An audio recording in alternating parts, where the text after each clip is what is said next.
Hello and welcome to a special interview for The Wire. Are the two contempt of court cases brought against the well-known human rights lawyer Prashant Bhushan by the Supreme Court understandable and justified? Or are they victimization, as Mr. Bhushan has alleged? And secondly, has the time come for Indian judges to face up to criticism rather than continue to shield and take cover behind the law of contempt? Those are two critical issues I shall raise today with one of India's most highly regarded lawyers, the President of the Supreme Court Bar Association, Dushyant. Mr. Dave, I'll begin with the two contempt of court cases brought against Prashant Bhushan by the Supreme Court. Later in part two, after the commercial break, I'll ask you whether the time has come for judges to face up to criticism rather than take cover behind the shield of the law of contempt. Now, one of the two contempt cases against Prashant Bhushan is the Tehelka case. It goes back to 2009, and for the last 8 years, it hasn't been heard at all. What do you make of the fact that in the middle of a serious COVID crisis, which is steadily getting worse day by day, when the Supreme Court is only functioning virtually, and when most important cases are being rejected by the Supreme Court registry because there's no extreme urgency, what do you make of the fact that this case, which is 11 years old and hasn't been heard for 8 years, has been given priority? Well, let me begin by giving you some statistics. As on 1st of July 2020, there were 19,492 regular hearing matters which were pending before the Supreme Court. And only 83 out of them were not ready. And there were a large number of part-heard matters which were pending before the Supreme Court as well. There were large number of matters pending, and from all those, to pick out this matter and list it for hearing is, to say this list, quite astonishing, and I would say it's somewhat disappointing, because there is no doubt about the fact that the Supreme Court is not doing physical hearings. Despite repeated requests by the bar, the Supreme Court has consistently, since March of 2020, refused to hold physical hearings. And they have their own reasons. Let's not go into it. But the court has been functioning with the help of the video hearings. And I must say that all around, every one of us has felt that the video hearings are not at all technically sound, and the quality of the hearings in the video hearings is extremely poor. So those are the two. Amongst the 19,000 cases that are awaiting hearing are several that are of fundamental critical constitutional importance. There is the Citizenship Amendment Act. There are habeas corpus petitions to do with detentions in Jammu and Kashmir. There's the electoral bonds issue. None of these have been given priority by the court. So when the court gives priority to Prashant Bhushan's two contempt cases, one of which is 11 years old and hasn't been heard for 8 years, isn't that suggesting to the country that the contempt cases are more important than the constitutional matters? No, it's not just the contempt cases. I think it's the contempt case against Prashant Bhushan, which has been given a top priority by the Supreme Court for reasons best known to it. And it was really avoidable, because this is a great institution. And I don't think this great institution should be mired in avoidable controversies at all. Yes, you are right. There are far too many important matters which are pending before the Supreme Court.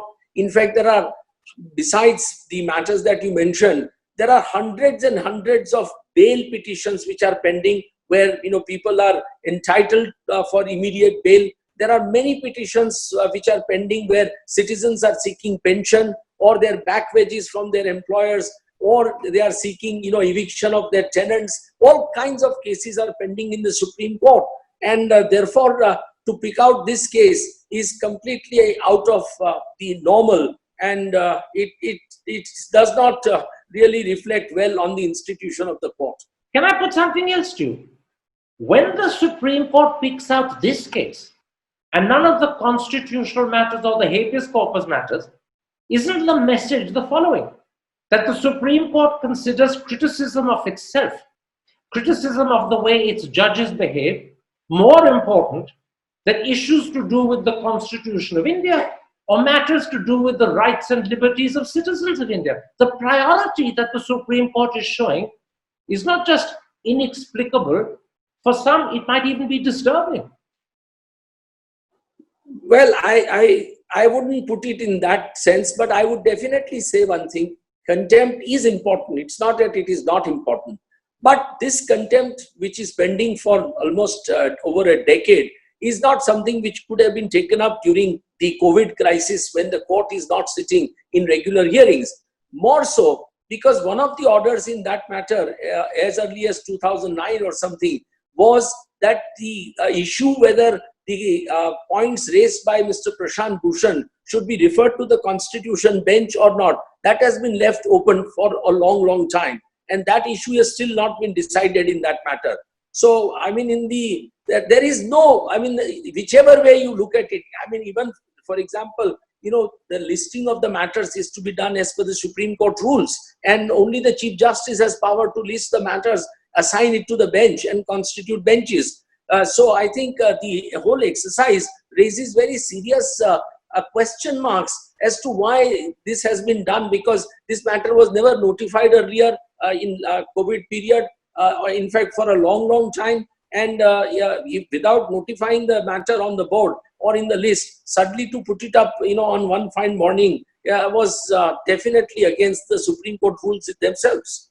Absolutely. There are questions that can be raised about the priority in listing this case. There can be questions raised about the procedure by which it's been listed. But there's one third question that can be raised. One of the key elements of the Tehelka case is the claim made by Prashant Bhushan in 2009 that at least half of the then last 16 Chief Justices of India were corrupt. And if I recall correctly, the names were given in a sealed envelope to the court at that time. Now, if that actually scandalized the court, isn't it amazing that for 11 years they haven't acted? I mean, if they're so scandalized, one would have thought they'd have acted immediately. But for 11 years they haven't acted. And now, when they choose to act at this moment, in the middle of a COVID crisis, doesn't it in a sense corroborate Prashant Bhushan's claim? This is victimization. This timing is suspicious. It suggests an attempt to get at him rather than deliver justice. There is one thing you must understand, that Prashant Bhushan is very, very I would say is a thorn in the eyes of establishment of any kind. It has nothing to do with the BJP government or the Congress government. Every establishment finds some people like Prashant Bhushan unacceptable, and rightly so, because Prashant Bhushan has himself spearheaded fight against corruption in public life, and particularly in the governments, and to somewhat extent in judiciary for last about 30 years. And I must say, he has brought it successfully so far as the executive is concerned to a great extent. And, for example, issues like 2G or Colgate allocations, Prashant Bhushan was one of the lawyers who really argued those cases. Can I interrupt? Yes. Is the timing of this case being revived victimization, as Prashant suggests? Because if they were actually scandalized by the claim he's made that half of the last 16 Chief Justices are corrupt, then why wait 11 years to act? Clearly, you can't scandalize if a decade has gone by, and if you now choose to act, does it corroborate Prashant's claim? Not mine, Prashant's claim. This is victimization.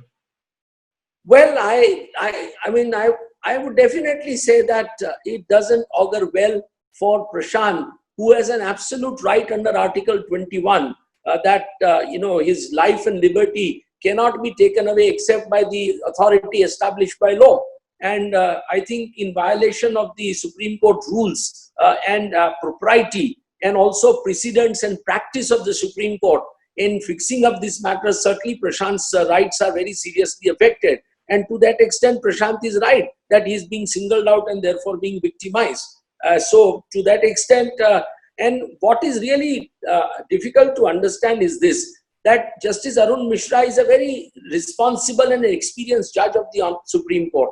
And on a previous occasion where I had appeared in a contempt petition against Prashant Bhushan, which was brought at the instance of the present Attorney General Sri Venugopal, ultimately during the hearing, Sri Venugopal accepted that there was no contempt and he would like to withdraw the petition or his application.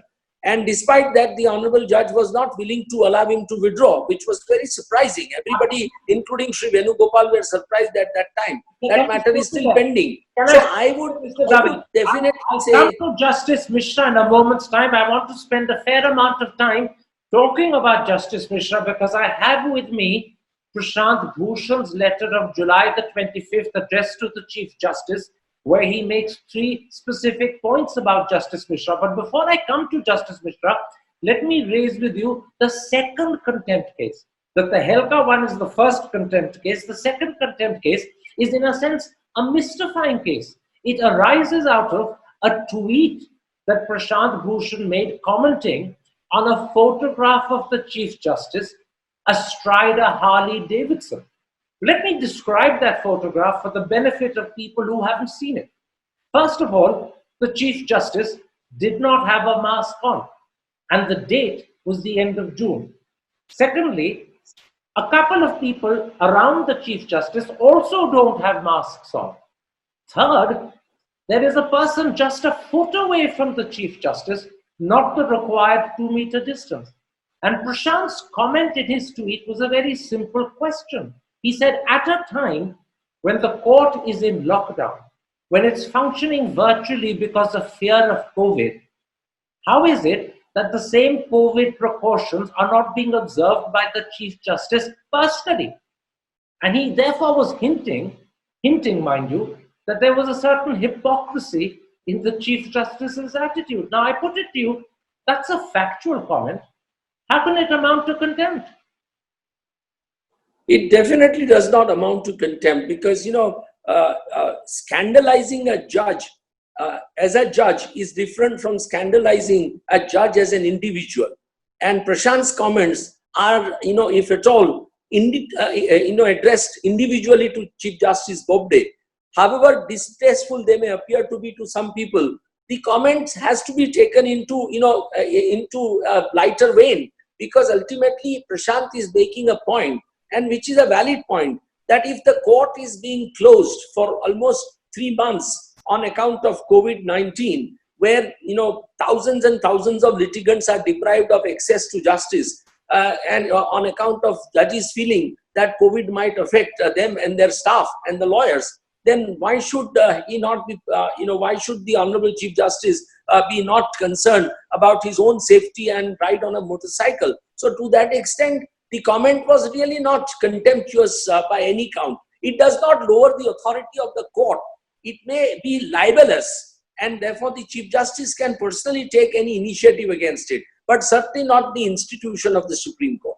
I would even challenge whether it's libelous, because I can't see the libel in what is the truthful statement, because the picture shows that the Chief Justice is not taking COVID precaution into account. But let me put this to you.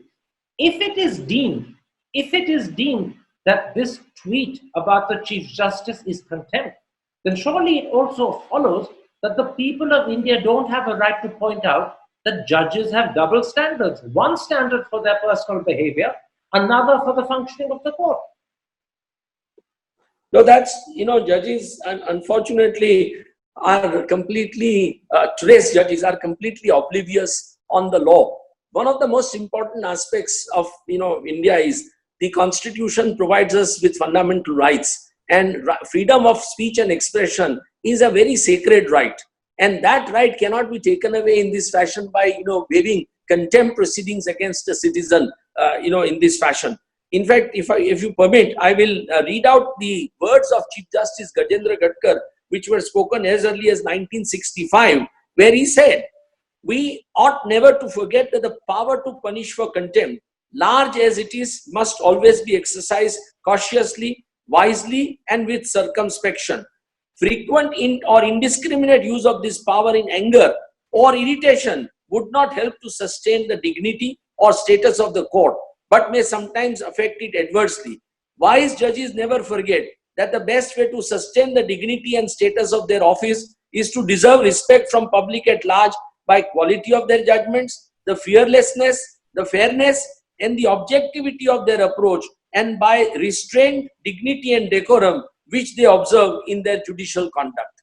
Now, these are the wise words of Chief Justice Gajendra Gadkar. They are completely forgotten today by the judges. And I must tell you one thing. There is a very beautiful document which judges themselves have adopted.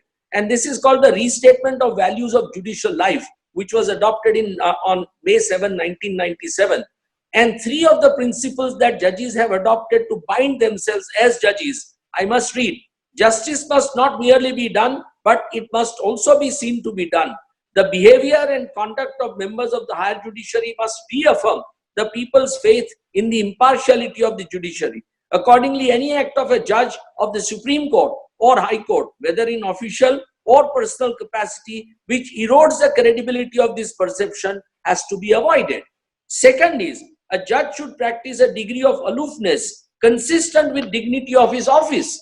And third most important, a judge must at all times be conscious that he is under the public gaze, and there should be no act or omission by him which is unbecoming of the high office he occupies and the public esteem in which that office is held.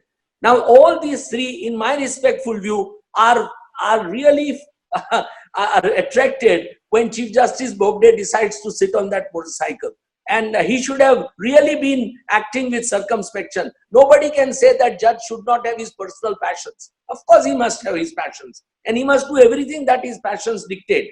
But to do it in public, where everybody is required to wear a mask, and to do it, in a way that his own health would be endangered. And we certainly don't want the Chief Justice of India to be affected by COVID. It's not just that his own health would be endangered, he could be endangering other people as well. Let's not forget it. The mask and also sending a wrong message. The absence of mask could endanger them. But let me move on. You've made your point very, very well. You've quoted the Supreme Court as well as its values of 1997 to show that this lot of judges today are not living up to the standards their own court has set. Let's come at this point to Justice Arun Mishra. Now, as I said earlier, Prashant Bhushan has written a letter to the Chief Justice of India dated the 25th of July. I have a copy of that letter with me. In that letter, he makes 2 or 3 points about Justice Arun Mishra, who is the judge who will be presiding over the bench where both the contempt cases are to be heard. Now, the central point that Prashant Bhushan makes is that Justice Mishra has what Prashant calls a history of perceived hostility towards him.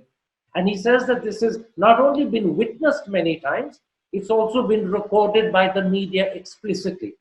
And Prashant cites a couple of occasions when Prashant asked for judges to recuse themselves because he felt they were inappropriate sitting on particular benches. And Justice Mishra got angry and accused Prashant of contempt of court.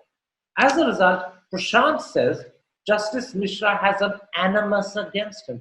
Do you accept that argument, that there is bias in Justice Mishra's eyes and therefore Prashant won't get fair treatment? That is Prashant's argument.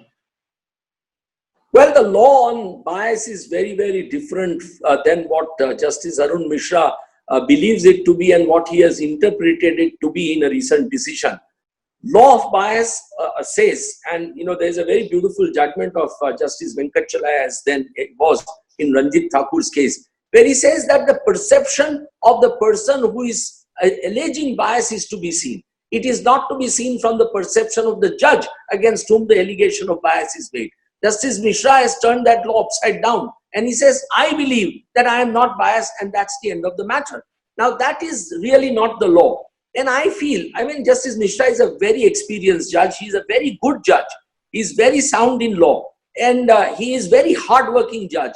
Yet for him to, insist on hearing these matters where people have certain reservations about him hearing the matter does not augur well for the institution and for him as a very wise judge.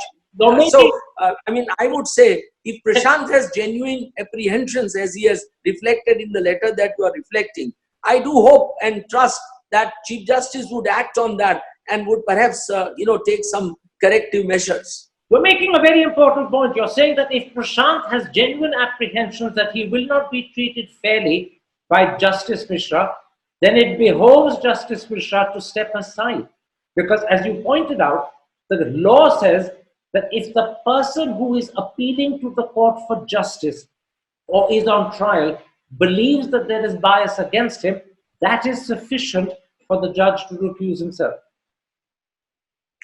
See, it's very important. If Prashant is guilty of contempt of court, then any other and every other judge of the Supreme Court is good enough to hear that matter. In fact, today, I must tell you, as of the roster in July of 2020, there were 3 benches which could have heard the contempt cases. Bench presided by Chief Justice himself, a bench presided by Justice Mishra, and bench presided by Justice Lalit. Now, therefore, registry could have put this matter before anybody else. I am really astonished that, on a petition filed by a citizen without the permission of the Attorney General to file contempt petition, the Supreme Court suddenly on administrative side decides to take suo motu cognizance, and we don't know who did it on administrative side, and then decides to put it before the bench of Honorable Justice Mishra. It was something which was really, I would say, avoidable. If he is guilty of contempt, put it before a bench of 5 senior most judges, besides Chief Justice, because it is Chief Justice himself who may be aggrieved party. But put it before number 2, 3, 4, 5, and 6. Or put it before any other bench. So, I mean, this is really little, I would say, the Chief Justice and the registry should have been tactful about this issue. Prashant, in that letter of 25th July addressed to the Chief Justice, makes 2 further points about Justice Mishra. I want to put them to you one by one. First of all, he says, Justice Mishra has publicly criticized lawyers who criticize judges. Prashant, in fact, quotes Justice Mishra, and that quotation says that Justice Mishra calls such criticism of judges by lawyers an act of contempt of the gravest form. Now, as you know, Prashant is a lawyer who is frequently criticizing judges. So, given this background, is this a second reason for believing that Justice Mishra won't be fair to Prashant? Well, I mean, it is a well-known fact that Justice Mishra threatens lawyers with contempt, time and again. And Justice Mishra has been extremely, I would say, critical and perhaps many a times quite disrespectful towards members of the bar. And there was a point of time when the senior members of the bar, Mr. Sibal, Mr. Singhvi, Mr. Mukul Rohtgi, myself, we all appeared before Justice Mishra's bench and pointed out to him that this kind of conduct was unacceptable. And I must say, in all fairness, that Justice Mishra was instantly apologetic, and he profusely apologized to the members of the bar and offered Dandavarat Pranam to the members of the bar. So, I mean, he really realized that there was anger in the bar. So, I feel that, Justice Mishra sometimes does spring surprises, and it's not very difficult to. Let me put it like this. The response that you cite that you got from Justice Mishra is admirable. It's a noble response. But it's also the case that some of the top lawyers in the country actually had to go to him in court and point out that his manner and attitude was offensive. That is equally concerning. His response was a very good response, but equally of concern is that some of the top lawyers had to go and point out to him that your attitude is wrong. Now, in that letter of 25th July, Prashant Bhushan makes one further point about Justice Mishra. He says, Justice Mishra has publicly expressed his adulation of the Prime Minister. He calls the Prime Minister a versatile genius. Prashant, on the other hand, as you know, is frequently and sharply critical of the Prime Minister. Is this a third reason why Justice Mishra might not be fair to Prashant? Certainly, it's a fear that Prashant has expressed in his letter of 25th July to the Chief Justice. I'm asking you whether it's a valid fear. Well, there is no doubt about the fact that the approach of the Supreme Court in recent times and including that of Honorable Justice Arun Mishra's bench, has been fairly conservative. And the judges are more inclined to uphold the decisions by the executive and the policies and the laws made by the executive. If these were perhaps tested on the touchstone about 20 years ago or 30 years ago, many of these decisions would not have been upheld by the Supreme Court. So to that extent, yes, the Supreme Court is changing its approach towards the executive and is willing to give the executive a greater free play in the joints. Free play in the joints, as they say. Forgive me, I'm interrupting. Prashant's letter is not about a trend in the Supreme Court judgments which tend to support the executive, which is what you're talking about. Prashant says that Justice Mishra has expressed his personal adulation for the Prime Minister. Prashant, I'm coming to that. I'm coming to that. Justice Mishra will be fair to him. I'm coming to that. There is no doubt. So what I'm trying to explain to you that this, pro-establishment, conservative approach by the court is really something which is, now a new jurisprudence in the court. Now, there is no doubt that, it's a matter of fact that Justice Mishra made that public statement. Many of the other judges have also made such similar statements. And these statements are really completely unacceptable and unbecoming, because the judges are expected not to really show any kind of proximity towards the executive, including to the Prime Minister, however popular the Prime Minister may be. So to that extent, there is no doubt that Justice Mishra's statements were, I would say, unbecoming of the office of the Supreme Court judge. For fearing Justice Mishra won't be fair to Prashant. One can make the Prime Minister you can not be biased against one has to look at Karan, one has to look at from the perspective of Prashant Bhushan, who is now facing the contempt. His life and liberty is under threat, and if he feels that my life and liberty are being taken away or likely to be taken away without the authority of law, then he is entitled to make that grievance. He tries to put 2 + 2. He says that I am critical of the executive of the day. I am critical of many actions of the executive of the day. And these actions and decisions have been approved by the Supreme Court, including by bench presided by Honorable Justice Mishra, who has publicly praised the Honorable Prime Minister. Therefore, if Prashant has I would say, a genuine grievance or genuine apprehension, it can't be really wished away. Okay. My last question before I take a break. In that letter of the 25th of July written to the Chief Justice, Prashant ends with the following sentence, and I'm quoting him. The above facts raise a reasonable apprehension about my getting a fair and impartial hearing in these contempt matters. And he then says he wants the case listed before a bench of which Justice Arun Mishra is not a member. Is that a justified request? From his point of view, it is. From his point of view, it is. I'm not able, I won't say it generally, but in the facts of the case, if he believes that he is likely to not get justice or that he is likely to suffer injustice, then that has to be taken into account. One other thing. Prashant also says that this case should only be heard by the Supreme Court after physical hearings resume, not at the virtual stage of hearing. And that is a request that happens to be endorsed by Shanti Bhushan, Rajiv Dhawan, and Kapil Sibal, who are 3 other top lawyers concerned with this case. Again, is this request only hear this case when physical hearings resume a justified request? I think that's an absolutely fair request, and it should be acceded to.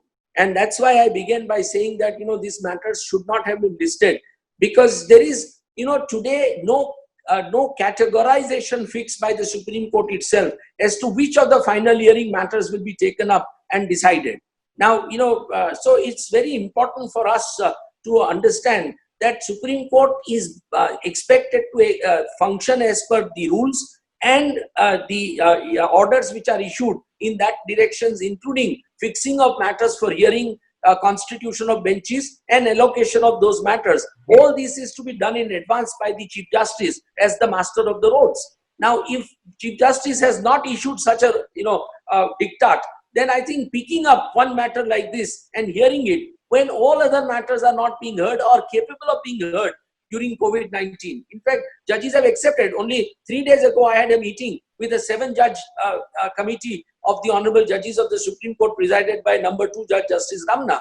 And the committee was very clear about its view that yes, it may not be possible to fix regular hearings at this time. And we must therefore decide what kind of category of final hearing matters should be listed during COVID-19. Absolutely. And that underlines the original point with which we began.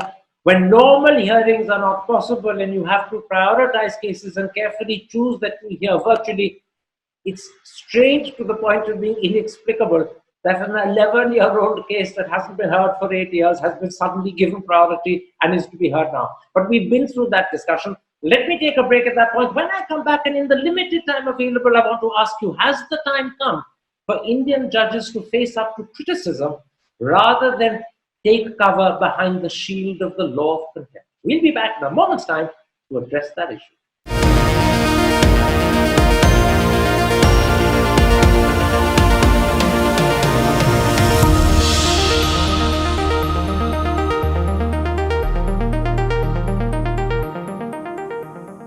Welcome back to a very special interview for The Wire. My guest is one of India's most highly regarded lawyers, the President of the Supreme Court Bar Association, Dushyant. Mr. Dave, let's talk about the law of contempt. To begin with, does it conflict with, does it impinge upon freedom of speech? Yes, absolutely it does.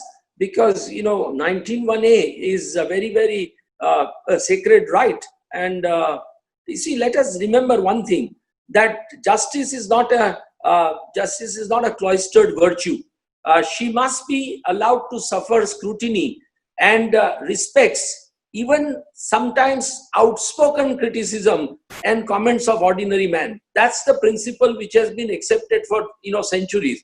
So I think courts should not be so, I would say, touchy about criticism, and they must be prepared to hear the criticism from citizens who have a freedom of expression, who have a right, and who have a duty to really take on the public institutions from time to time about what they do. Let me, in the context of the answer you've just given me, quote to you Lord Denning, the former Master of the Rolls of Britain, and a man who was widely considered to be one of the greatest judges of his time. This is what he said about the law of contempt in 1968. I'm quoting him. "Let me say at once that we will never use this jurisdiction as a means to uphold our own dignity, nor will we use it to suppress those who speak against us. We do not fear criticism, nor do we resent it. For there is something far more important at stake. It is no less than freedom of speech itself. It is the right of every man in Parliament or out of it, in the press or over the broadcast, to make fair comment, even outspoken comment on matters of public interest. We must rely on our own conduct itself to be our vindication." Do you agree with Lord Denning? And do you think what he said should be absolutely? You must. I would add to that to criticize a judge fairly, albeit fiercely, is no crime, but it's a necessary right, and that right cannot be whittled down by waving contempt yardstick against a citizen. So this is something which is very important for the courts to understand.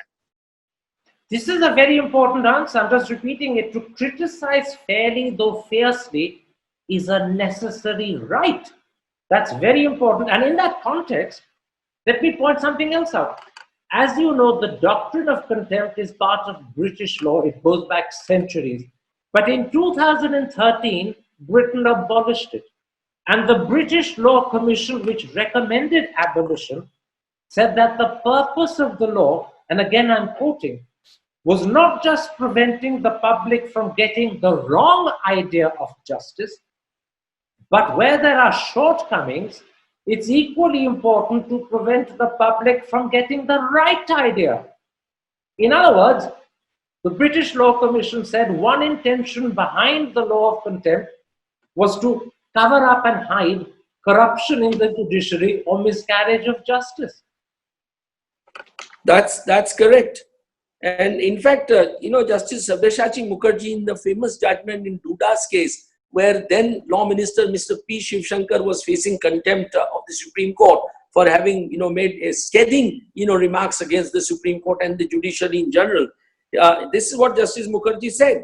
If anyone draws attention to this danger and aspect and measures an institution by the class content, he does not minimize its dignity or denigrate its authority. Looked at it in that perspective, though at places little intemperate, the statement of minister in this case cannot be said to amount to interference with the administration of justice and as to amount to contempt of court. Now, this is what is important. You can't, judges cannot have different yardsticks for different cases. Yes, facts are very important, but the law must remain continuous and constant. And that law is that a criticism which is objective in nature and which is not subjective should not be converted into contempt proceedings. In fact, so far I've been quoting British law lords and the British Law Commission, but in 2008, our own Justice Markandeya Kartaju delivered a lecture on the subject of contempt, and this is what he said. I'm quoting him.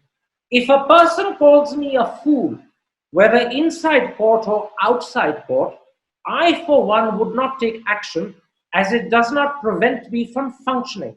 And I would simply ignore the comment or else say that everyone is entitled to his opinion.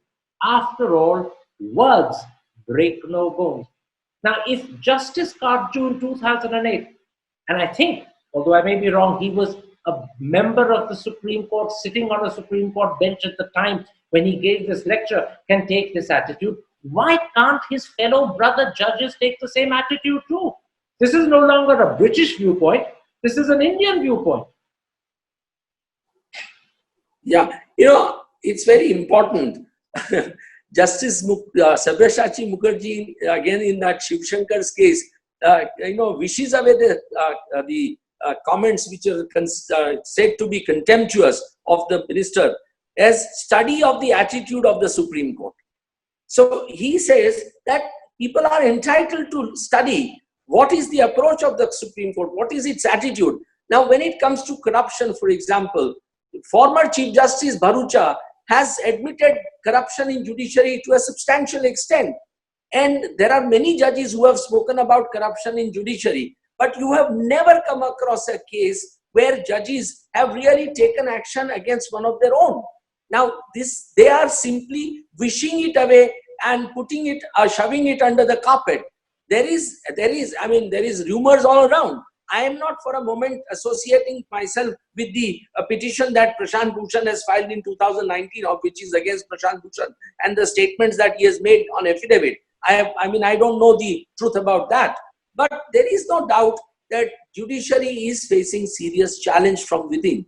And unless judges are willing to really catch the bull by the horn, really address the issue of corruption, they won't be able to really remove this impression that people have across the country. I have met ordinary citizens all over who question the Supreme Court's decision, who question the High Court's decision, and more often than not on the ground of financial improprieties. My last question.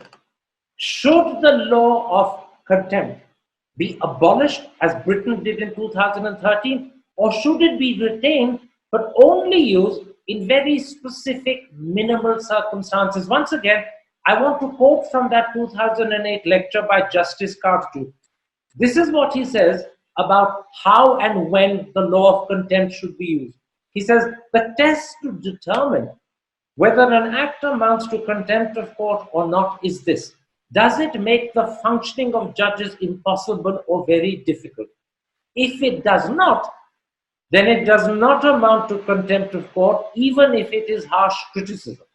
The only situation where I would take some action was if my functioning as a judge was made impossible. Would you agree that it should be limited to just this, where the physical functioning of a judge is made impossible, or should we go the British route and abolish it altogether? Well, I don't think there is need to abolish, because the judiciary needs to be protected. There is no doubt about it. And if you don't have power of contempt, which Constitution has recognized, Article 129 gives that power to the Supreme Court to punish for its own contempt. And I think there are occasions when power of contempt is necessary for various reasons, because it's especially civil contempt. Criminal contempt is something which is, again, necessary because people make sometimes absolutely scurrilous remarks against the judges. And even honest judges have suffered such, avoidable remarks many a times. But I would say two things. One, that judges must reinvent the law of contempt, because today truth is a defense. And secondly, the Contempt of Courts Act itself provides that if any alleged contempt does not substantially interfere with administration of justice, or that what is said is in larger public interest, then judges should really not be, gunning for contempt. Because if such power, which is a valuable power, is exercised more often, and I would say abused, then I think it loses its respect. And every law must be so implemented that the respect for that law remains in the citizen. So the point at which we end is that we mustn't abolish contempt. You do need to protect the judiciary. There are occasions when both civil and criminal contempt are necessary, but judges need to reinvent the law, bearing in mind that truth is now a defense. It wasn't that earlier, but it is a defense now. Mr. Dave, thank you very much for talking to me. Take care and stay safe. Thank you very much. Thanks a lot, Karan. To receive instant updates on all videos from The Wire, click the subscribe button and hit the bell icon. Pay to support independent journalism. Click the link in the description and choose the amount you want to pay.